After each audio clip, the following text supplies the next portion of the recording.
여러분 안녕하십니까? 식스센스 시작해 보도록 하겠습니다. 한 주의 시작 월요일입니다. 주말 사이에 미국 증시가 고용 둔화에도 불구하고 하락세로 마감했습니다.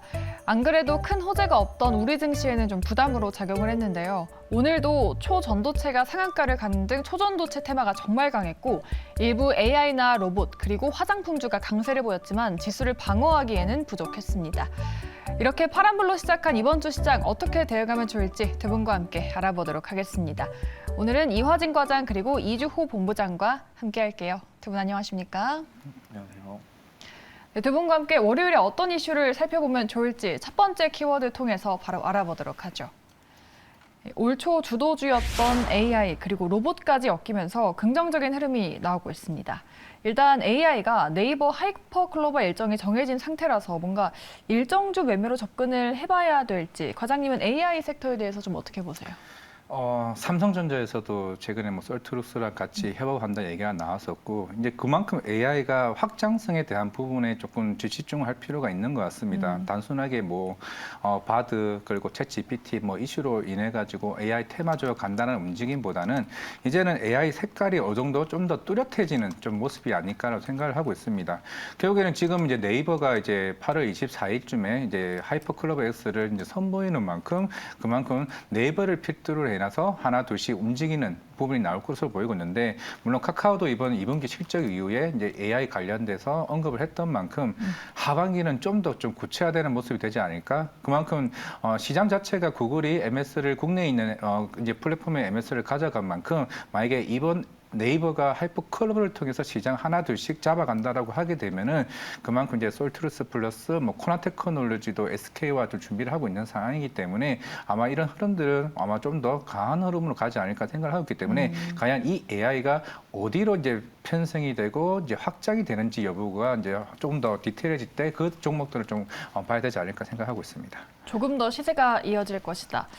어떤 종목들을 봐야 될까요? 지금 좀 단기 급등한 부분이 있긴 하잖아요. 네, 물론 딥노이드도 있고 최근에 솔트루스가 좀 대장주로 다시 좀 움직이는 모습을 보이고 있는데 우리가 이번 올해 초에 상반기 때 로봇이 대기업들과 움직이는 모습을 봤었기 때문에 아마 이번 하반기는 대기업들도 이런 AI 관련된 기술들을 어느 정도 같이 MOU 협력을 하거나 향후에 추가 수주에 대한 부분은 좀 본격적으로 나오지 않을까 생각을 하고 있는데 이번 달에 아마 네이버 같은 경우 사우디 쪽에 본 수주를 받게 되면 그에 따라서 이제 디지털 혁신 사업이 수조 원짜리 이제 수주라고 알고 있는데 그게 나오게 된다고 하게 되면 아마 AI 관련 흐름이 이제 본격적으로 나오지 않을까. 물론 네이버 때문에 알체라가 움직이긴 하지만은 결국에는 이제 이런 AI 가상 AI를 준비하고 있는 업체들에 대한 흐름이 좀 더 강하게 나오지 않을까 생각하고 있습니다. 네. 본부장님은 AI에 대해서 어떻게 시각을 갖고 계시는지 뭔가 어느 정도 급등에 대한 피로감은 없는지 지금 네이버 하이퍼클로버 X 관련주들을 좀 지켜봐야 될까요? 일단 저는 그 네이버 하이퍼클로버도 좋은데 지금 AI가 결국에는 이게 아마존부터 시작됐거든요. 결국에는 아마존의 호실적 클라우딩 서비스 여기서부터 지금 이어지는 건데 결국에는 이 AI 플랫폼 사업이 앞으로 성장에 대한 기대감이 지금 주가에 반영되고 있다 이렇게 보시면 되겠고 그냥 단순하게 어떤 지금 테마성으로 올라가는 게 아니라 결국에는 1분기 때 반짝해서 챗 GPT를 시작했던 AI가 결국엔 반도체까지 갔다가 AI 반도체에서 이제 이쪽으로 다시 넘어갔거든요. 결국에는 지금 아마존에서 시작된 네이버 그리고 앞으로 새로운 AI 서비스가 결국엔 그 AI 플랫폼을 사업하고 있는 곳과 로봇과 기타 여러 가지 서비스가 어떻게 융합이 돼서 거기서 어떤 시너지 효과를 나올 거냐에 지금 집중하고 있다고 보시면 될 것 같아요. 그러다 보니까 지금 네이버가 어쨌든 그런 기대감으로 주가가 오르는 부분도 있지만 결국에는 이렇습니다. 이 1분기 때 삼성전자가 실적이 안 좋았음에도 올랐던 이유 그런 것과 좀 흡사하다고 보시면 되겠는데 지금까지는 안 좋았지만 앞으로 뭔가가 나올 것이다에 대한 기대감이 지금 주가에 선반영되고 있다 이렇게 보시면 되겠고 결국엔 이렇습니다. 이제는 AI 그냥 단순하게 AI 기술 때문에 뭔가 주가가 오른다 이런 게 아니라 그럼 앞으로 AI와 어떤 융합 서비스가 뭐가 돼서 돈을 벌 거냐 그러면 네이버 같은 경우는 지금 DASA 그러니까 디스플레이 광고, 서치 광고, 검색 광고 이런 쪽과 결합을 해서 아니면 이커머스 사업과 뭔가 결합을 해서 AI와 뭔가 돈을 만들어낼 수 있냐에 대한 부분을 지금 투자자들은 그쪽에 집중을 하고 있기 때문에 그래서 저는 앞으로 AI 쪽이 계속적으로 조금 이제 조정을 받았던 만큼 올라갈 것이다 이렇게 보고 있습니다. 그럼 AI 안에서는 후발주자들이 좀 키맞추기를 할 거라고 보시는 걸까요? 네, 뭐 키 맞추기 할 가능성도 있고요. 지금 일단 로봇주들이 지금 움직이고 있는데 결국에는 그 로봇주들이 소프트웨어적으로 AI 기술이 구현시키려면 네. 그 플랫폼이라던가 서비스를 하고 있는 그러니까 소프트웨어 기술을 갖고 있는 기업들이 각광을 받을 것이고 거기서 후발주가 나올 가능성이 높다라고 보고 있고 저는 네. 지금 코난 테크놀로지 굉장히 좋게 보고 있거든요. 그래서 코난 테크놀로지 같은 경우가 주가가 진짜 조정을 많이 받았어요. 조정을 많이 받았고 지금 다시금 반등하고 되돌림 나오는 국면이 있기 때문에 제가 봤을 때는 이게 지금 과도하게 좀 많이 빠지지 않았었나. 그래서 지금도 많이 올라왔는데 이제 다시 한번 올라갈 때가 되지 않았나 좀 이렇게 보고 있습니다. 네. 뭐 두 분 다 AI는 모멘텀이 많으니까 시세를 더 내줄 거다라고 보고 계십니다. 코난 테크놀로지도 말씀해 주셨습니다. 참고해 보도록 하고요. 두 번째 키워드 한번 보도록 할까요? 지금 2차 전지랑 반도체가 주춤하면서 다음 주도주를 찾고 있는데 그중에 하나로 제약바이오도 기대감이 쏠리고 있습니다. 최근에 한 달간 제약업종 지수가 저점 대비 11%나 올라왔다고 하더라고요. 일단은 뭐 코스피 지수 대비해서도 아웃퍼폼을 한 건데 2분기에도 좀 양호한 실적을 내면서 이제 또 하반기에도 이익 성장에 대한 기대감이 나오고 있어요.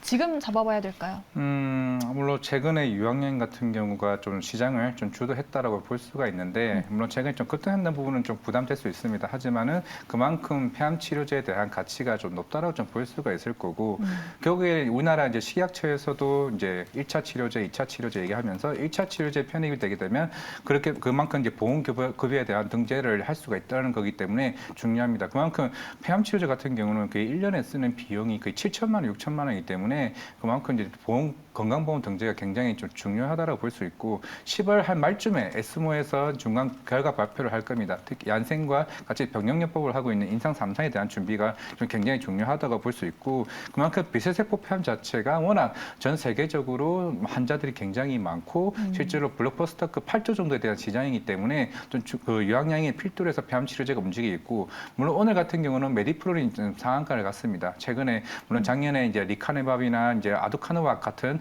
이런 뭐 바이오젠이나 일본의 에자이와 같은 회사들이 이제 공동 개발하게 되면서 치매 치료제까지 시장에 이제 부각이 되게 되면서 오늘 치매에 대한 진단 키트까지 시장에 이슈를 받았습니다. 그만큼 시장은 제약 바이오의 흐름보다는 우리가 흔히 말하는 5대 치료제라고 하고 있는 뭐 알츠하이머, 당뇨 비만 그리고 관련된 뭐 폐암 치료제와 같은 흐름들이 하나둘씩 임상에 대한 지속적인 긍정적인 반응이 나오고 있기 때문에 아마 전반적으로 제약 바이오 아무거나 사는 게 아니라 결국에는 어느 스케줄에 따라서 기술 이전이나 아니면 인상 3상에 대한 결과가 나오는 종목에 조금 집중하는 게 낫지 않을까라고 생각하고 있습니다. 그 종목은 어떤 게 있을까요?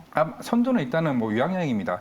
오스코텍도 좋기는 하지만은 네. 일단은 로열티에 대한 비중이 60%가 유황량이고 오스코텍이 40%인데 결국에는 이제 폐암 치료에 대한 성능 자체가 이번에 1분기, 2분기 때도 유황량의 실적은 잘 나왔습니다. 하지만은 이 3분기에 나오는 이 결과 발표에 따라서 향후에 굉장히 렉나자가 얼마만큼 성능에 따라서 좀 시장에서 크게 좀 부각될 수 있다고 보고 있기 때문에 이것을 대장으로 하고 있고 물론 이제 우리가 흔히들 셀트리온 골주 얘기를 합니다만은 네. 바이오 시밀러 시장 같은 경우는 아직까지는 북미 시장에서는 아직 약간 인하한 상태에서 다른 경쟁사들과 경쟁을 해야 된다면 충분히 좀 부담이 될 수가 있기 때문에 이거는 좀 지켜본 후에 좀 주가에 들어가도 좀 나쁘지 않을까 생각하고 있습니다.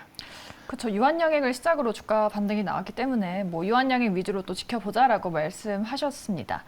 제약바이오를 만약에 지금 투자를 해본다면은 어떤 모멘텀을 보고 어떤 종목들 위주로 좀 투자를 해보면 좋을까요? 네, 저는 일단 단순하게 신약 기대감만 있는 기업들은 조금 피하셨으면 좋겠고 유한양액 말씀해 주셨는데 네. 어쨌든 지금 전통 제약바이오 기업들이 강한 모습 보이고 있거든요.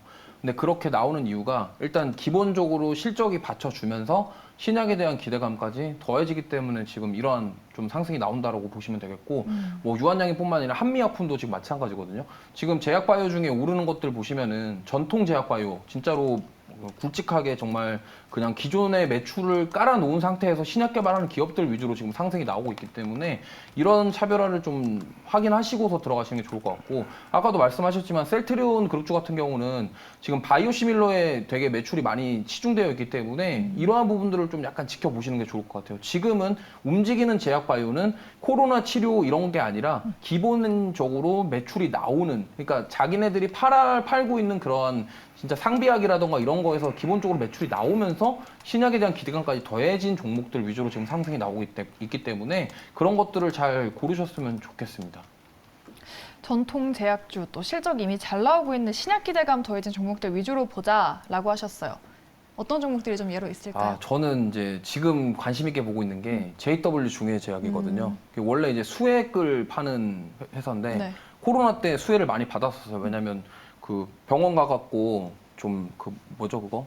닌겔? 닌겔 맞는데 네. 그 안에서 거기 무슨 따로 맞는 그런 것 때문에 수액 관련 매출들이 많이 늘었었는데 지금 JW 중해제약이 통풍 치료 관련해서 싱가포르의 3상 예. 진행을 하고 있는데 이게 뭐 통풍이 뭐야 하시는 분들도 계실 텐데 우리나라에 이 통풍 환자가 굉장히 많습니다. 아하. 네, 그래서 이게 진짜 많거든요. 다리가 붓고 막 이렇게 아프신 분들이 굉장히 많은데 요거에 대한 3상 그리고 좀 JW 중해제약이 탈모 관련 또 이것도 진출을 한다고 하더라고요. 내년에 또 임상 실험 진행한다고 하기 때문에 좀 저는 이러한 종목들 지금 보시면 굉장히 탄력적으로 지금 7월 달에 거래량 터지면서 거래량이 안 죽고 계속 올라가고 있거든요.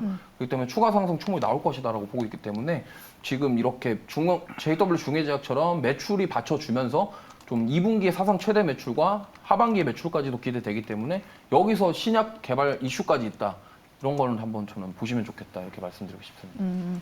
시청자분들께서 항상 제약바이오는 좀 투자하기 어렵다 하시는데 이런 실적이 잘 나오고 있는 신약에 대한 기대감이 있는 종목들 위주로 보면 어떨까라고 코멘트를 해주셨습니다. 제약바이오에 대한 전략 세워봤고요. 마지막 키워드 보도록 하겠습니다. 초전도체가 또 오르고 있습니다. 오늘도 또 상한가 랠리를 보이고 있는데 2차 전지에 이어서 이제 초전도체 뽀뽀가 아닌가 싶은데 단기적으로 좀 관심이 유효할까요? 유효하긴 한데 근데 이거는 제가 봤을 때는 테마주를 좋아하는 사람에 한해서만 매매를 했으면 좋겠습니다. 사실 아무것도 모르고 매매하다가는 사실 오늘도 이 서남이라는 회사는 지난주에 홈페이지에 공지까지 하면서 관련이 맞아요. 없다라고 얘기했는데 오늘 74% 갔습니다. 그만큼 사실 이게 어떻게 보면 투기성의 매매가 좀 집중될 수밖에 없는 거고 실제로는 사실 뭐 구리 관련주도 있기는 하지만은 이게 상용화 되려면 뭐 몇 년이 걸릴 수도 있고 몇십 년이 걸릴 수도 있는 상황인데 뭐 구리 관련주까지 오른다라고 했을 때는 제가 봤을 때는 그나마 관련주라고 좀 본다라고 하게 되면은 실제로 퀀텀 에너지 연구소에 지분을 투자하고 있는 뭐 LNS 벤처 캐피탈, 뭐 그중에서 신성 데이터테크나 뭐 파워 로직스 정도가 그나마 관련주라고 볼 수 있는데 하지만 이거 같은 경우는 그동안 계속 이제 뭐 상한가 갔다가 뭐 하한가 갔다가 특히 신성은 내일이면 또 가열이 풀리기 때문에 아마 내일 아마 신성 데이터테크로 관련 수급이 굉장히 쏠릴 가능성이 있는데 물론 전 세계적으로 관심이 많죠. 오늘 뭐 일론 머스크도 두 번째 언급까지 하게 되면서 이 얘기를 하긴 했었는데 아마 한 달 정도는 시간이 걸릴 것 같습니다. 실제 김석배 대표 같은 경우도 네. 샘플링이 제공이 되고 이제 어느 정도 이게 논문에 대한 결과를 보려면 한 달 정도는 이에 대한 수급은 충분히 쏠릴 수는 있겠으나 그만큼 변동성이 큰 만큼 이제 이런 관련주에 대해서 사실 이런 트레이딩에 자신이 없으신 분들은 그냥 보지 마시고 이런 테마들을 좋아하시는 분은 적어도 이런 관련주에 좀 깊이 연관되어 있는 종목들이 좀 매매를 하는 게 낫지 않을까 생각을 하고 있습니다. 투자 성향에 따라서 투자할지 말지가 달라지겠네요. 근데 한 달 뒤에 연구진이 다시 또 결과를 밝힌다고 했잖아요. 네. 그때까지 뭔가 좀 중장기로 끌고 갈 만한 모멘텀은 아닐까요? 이게 중장기로 물론 이런 다시 테마주 같은 경우가 보통 일주일에 끝나지는 않고 뭐 한 달, 두 달까지 갈 수는 있겠습니다만은 근데 만약에 이게 어느 정도 최근에 어제도 주말도 나왔던 네이처에서도 어느 정도 부정적인 의견이 나왔었고 결국에는 그 말 한마디에 따라서 주가가 하한가, 상한가를 왔다 맞아요. 갔다 하는 상황이기 때문에 그게 홀짝 게임입니다. 홀짝 게임이기 때문에 제가 봤을 때는 이런 변동성에 대해서 자신 없으신 분들은 그냥 구경만 하시는 게 가장 좋지 않을까 생각하고 있습니다. 본부장님은 초전도체 테마 어떻게 보시는지 사실 지난주 금요일에 좀 주춤하길래 이제 뭐 꺾인 건가 했는데 오늘도 너무 잘 가요. 저도 그래서, 같은 네. 생각입니다. 이게 지금 이거는 보유자의 영역이고요. 신규 접근은 사실 트레이딩 관점에서 대응이 안 되시는 분들은 사실 이거 가면 안 되거든요. 왜냐하면 손대기가 어렵긴 하죠. 파워로직스 같은 경우가 하한가 맞고 지금 오늘 하한가 갔잖아요. 네. 이게 폭 자체가 굉장히 크기 때문에 이게 사실 심약하신 개인 투자자 분들은 사실 한 10% 넘어가면 손절 나가거든요. 네. 그럼 이제 손절 나가고 보니까 뭐야 이거 갑자기 올라왔네 이러고 또 들어가면 또 빠진다고 이게 이러니까 변동성이 크기 때문에 차라리 이렇게 변동성 큰 종목 같은 경우는 정말 내가 자신 있다 나는 트레이더다 이러신 분들은 도전하셔도 좋겠습니다만 좀 이렇게 뭐 길게 보시거나 나는 실시간으로 대응이 어렵다 하시는 분들은 차라리 이런 거 보지 마시고 좀 안정적인 종목들, 섹터들 찾아가시는 게 좋겠다. 이렇게 말씀드리고 싶습니다.